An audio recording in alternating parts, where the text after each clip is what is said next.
आज हम एंथैल्पी परिवर्तन और आंतरिक ऊर्जा परिवर्तन के बीच जो संबंध होता है उसका अध्ययन करेंगे। तो इसका क्वेश्चन कैसे आता है आपके एग्जाम में, एंथैल्पी परिवर्तन तथा आंतरिक ऊर्जा परिवर्तन में संबंध स्थापित कीजिए, यह क्वेश्चन आ सकता है। या फिर del H equal to del E plus P del V को प्रूव करने को आ सकता है।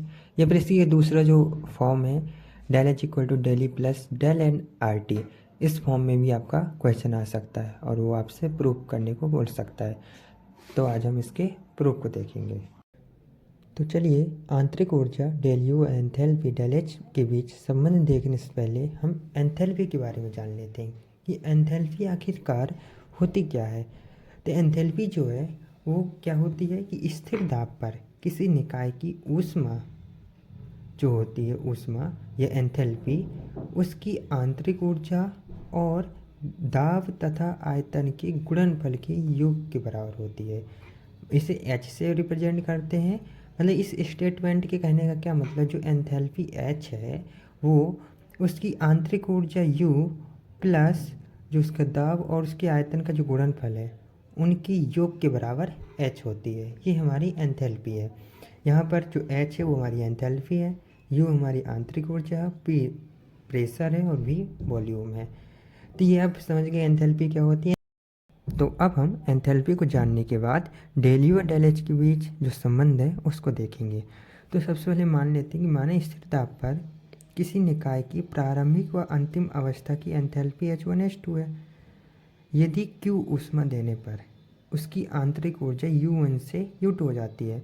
मतलब प्रारंभ में क्या था कि हमारे जो निकाय है उसकी आंतरिक ऊर्जा U1 है, मतलब कम है। जब हमने उसमें ऊष्मा Q ऊष्मा दे दी तो उसकी जो आंतरिक ऊर्जा है उसके मान में वृद्धि होगी, मतलब अब वो U1 से U2 हो जाती है।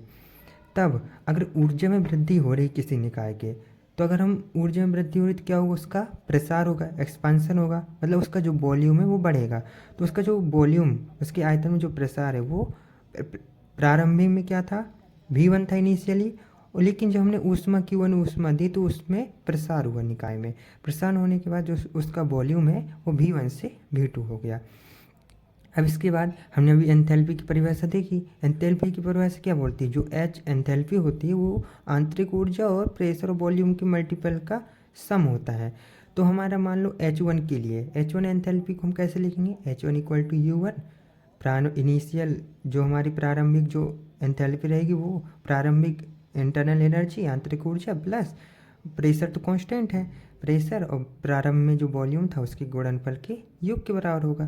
H1 equal to U1 plus V1 लिख दिया। वह H2 कैसे लिखेंगे, अंतिम अंतिम एंथैल्पी जो होगी वो U2 अंतिम एनर्जी जो है उसकी प्लस PV2 अंतिम जितना प्रसार हुआ उसके गुणनफल के योग के बराबर होगा। तो इस तरीके से हमारा H1 और H2 आ गया। अब हम क्या करेंगे कि इनके चेंज को देख लेंगे, एंथैल्पी में कितना चेंज हुआ। तो हम अब क्या करेंगे, सम इक्वेशन सेकंड में से फर्स्ट को माइनस कर देंगे। तो H2 माइनस H1 क्या बताएगा, उसके डेल एच को बता देगा, मतलब एंथैल्पी में परिवर्तन को बता देगा। तो इसको हम देखेंगे।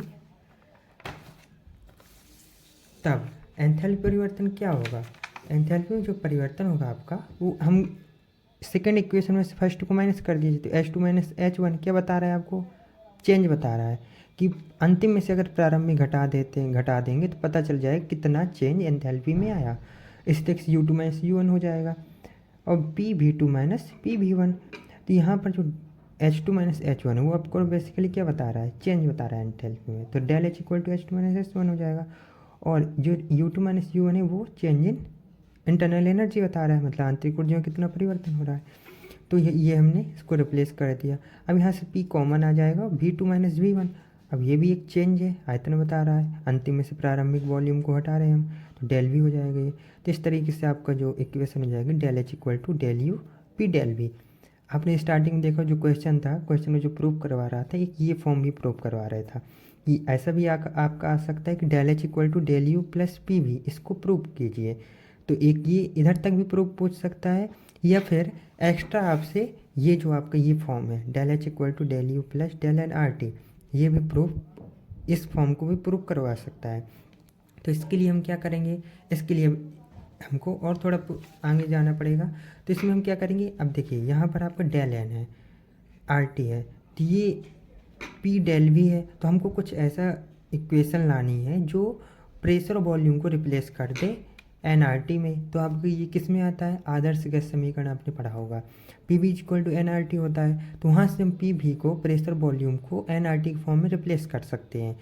तो अभी हमें डेल भी चाहिए, पी तो हमारा कांस्टेंट है। तो हम इसके लिए क्या करेंगे, यदि गैस के अणुओं की संख्या मान लेते हैं N1 है प्रारंभ में, और अंत में उसकी गैस के अणु कितने हो जाते हैं, N2 हो जाते हैं, तब आदर्श गैस समीकरण से क्या होगा, P V one equal to N1 RT हो जाएगा और P V two equal to N2 RT हो जाएगा।